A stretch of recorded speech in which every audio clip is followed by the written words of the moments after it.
right. We went out and found Phil Koistra's high school drama arts teacher. He was pretty hard to find. He was working at a car wash in his hometown. He doesn't have much going for him at all. He's an interesting fellow. He doesn't have much going for him. Didn't then, doesn't now. Kind of a flaky guy. And he's here to tell the real story of Phil Koistra. I found you, Phil.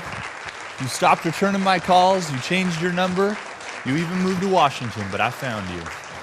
Glendora High, woo! Class of '94. Home of the tartan. The tartan. Tartan. For those of you who don't know what a tartan is, a Scottish kilt is almost always made with a tartan pattern. Crisscross horizontal pattern with multiple colors. It's quite manly.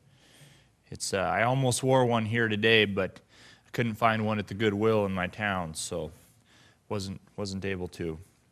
Well, enough about me. Good evening.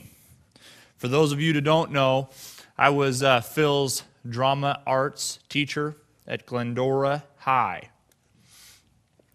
I was the lead dramatic arts teacher, JV girls water polo coach, assistant C squad boys cheerleading coach. That was probably one of my favorite positions there.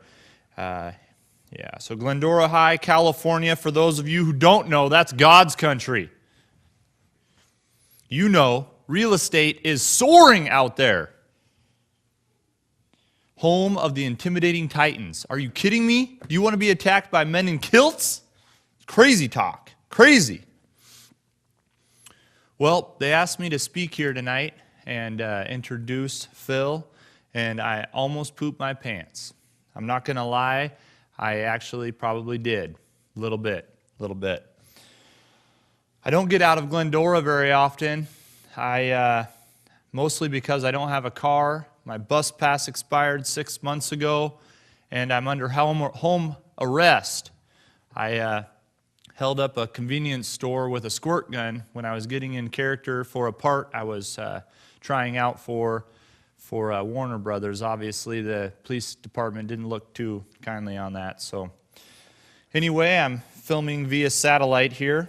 I'm here tonight to talk about the best actor I ever had in my class, Rob Cho. That's right, Rob Cho. He's not here tonight. He used to cover the stage like the Viet Cong. That kid was everywhere. The second best actor I ever had was Rick Cho. That's right, Rick. He's not here either. That's Rob's little brother. Those two little Vietnamese guys could cover the stage like nobody I've ever seen before. But the third greatest actor I ever had in my class was Mr. Phil Koistra. That's right, let's give him a hand here. Friday rocks! That's right, hey, settle down. Phil, a.k.a. the Actinator. That's what we used to call him, Glendora. The Actinator was like a son to me. Told myself, I'm not going to cry tonight, so going to pull out the old acting skills and suck those tears in here. Remember that one, Phil? Taught you how to do that? Used to cry like a baby on stage. Crazy. Seems like just yesterday, a little 5'2", 120-pound freshman showed up on my stage and said he wanted to be an actor. He had just gotten kicked off the girls' volleyball team for impersonating a girl. I said, I just don't see it, kid. Just don't see it. If you couldn't pull off that, you probably will never be an actor. Just not going to work. He made it clear right away he could act. We had him in the lead. We had him in the stage crew. We even had him in the female lead. We even had him in the stands at intermission, serving snacks to hungry, desperate people. You know why? I got to read why. Because he cares about people. And he serves a dang good nacho. That's right, a dang good nacho. He was a tough kid. He was so tough, he's the only kid I let smoke at intermission behind stage. He's a tough kid. He's also a classy kid. He was a fierce competitor and gentle in victory. It wasn't always roses with us. He called me toward the end of his high school career. While we still spoke at the time, I had his phone number. I didn't have a restraining order against me. It was a little easier to communicate.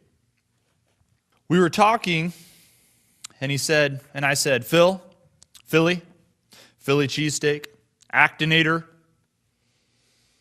He confided in me. He wanted to be a pastor. I said, you could do that. You could play any part. You are amazing. I was confused. I said, like these guys on TV, putting their hands on people, slamming them to the floor? He said no. He wanted to be a real pastor. That was a tough day for me. Well, I told him he was an idiot. That's what I told him.